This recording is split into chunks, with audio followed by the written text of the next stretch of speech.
Hello, and a very warm welcome to another of the Slimmr video podcasts.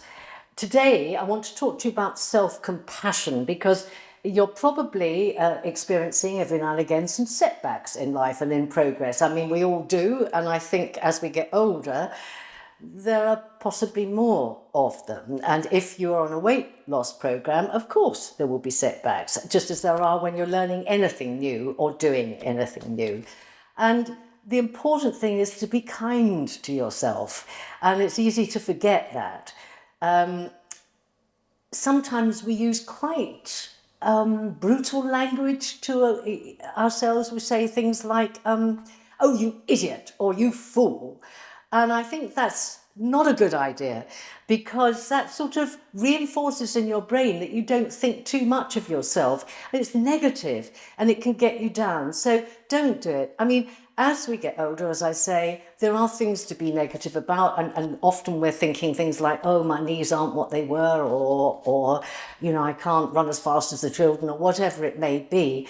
But it's just, don't be harsh about it. I mean, actually have a think. Your knees are as old as you, unless you've got a replacement. So, cut it some slack here and be kinder and nicer.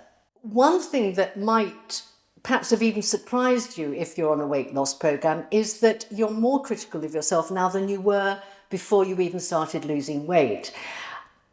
I think this is a normal thing, but you might be saying, you idiot, why didn't you do this years ago?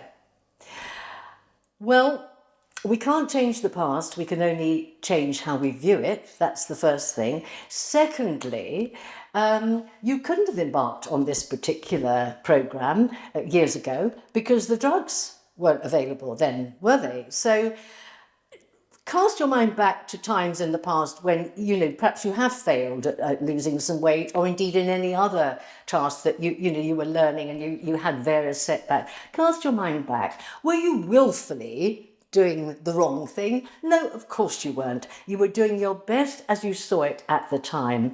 And that's all any of us can do. And just remember that and just think, okay, I've got to be a bit kinder to myself in this way. Setbacks, of course, are a drag, but often we learn from them. Well, I fell at that hurdle because of so-and-so, I won't do that again. Be curious about these things and just think, well, I won't make that mistake again, and you probably won't. When I was watching Wimbledon earlier in the year, I was very taken with something that one of the top players said. He said, of course, we all make misjudgments. We all select the wrong shot, or we just hit it in the net, or we're not concentrating. And it's easy to beat yourself up about that point that you lost. But actually, you've got to draw a line under it. That is history. What you've got to do is concentrate on the next ball, the next point, and make sure that that's better. So you just discard the past, look forward to the future. I think that's a good analogy. I mean, I think if you have a setback, just think about the players at Wimbledon. It's important to look forward, not back. Another thing to take on board is you're probably much more critical of yourself than you are of other people.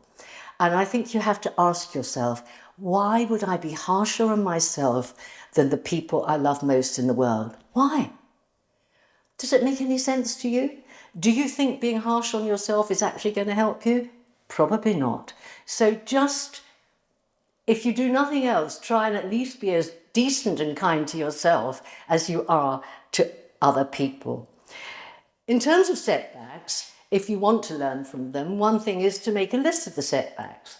But then at the same time, to make a list of all the things that you've done right in your current project, whatever it may be. And so often we will find that we've done far more right things than had the odd slip. And that is reassuring. So you think, well, the general trend is good, and that's always something good to focus upon.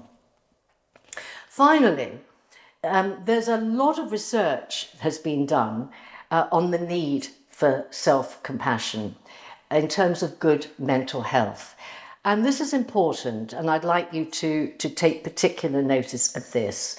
This quote comes from the world-famous School of Medicine in Harvard, and I think it sums up what we should be doing and our attitude to ourselves. It goes, self-compassionate people recognise when they are suffering and are kind to themselves at those times, which reduces their anxiety and related depression. I think if we can all remember that, that will be good. And as we get older, let's be more patient and decent and kind to ourselves than we are impatient. See you next time.